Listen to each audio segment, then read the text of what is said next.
Do you want to see all of the posts that you liked on your Instagram?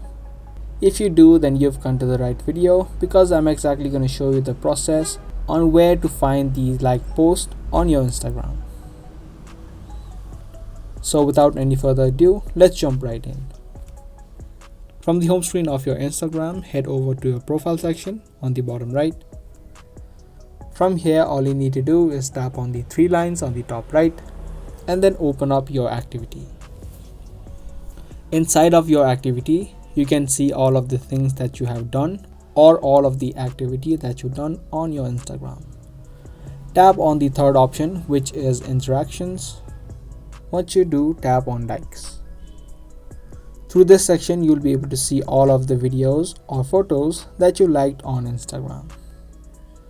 You can just tap open any of them, and if you want to unlike it, you can also do so. And once you refresh it, that post will be removed from this section. If you tap on select on the top right, you can select multiple posts and unlike them all at once by tapping on unlike on the bottom. So that's the exact way on how to see your liked posts on Instagram. Give this video a like and also subscribe to our channel if you guys found this video helpful. I'll be back soon with more videos. Until then, keep watching.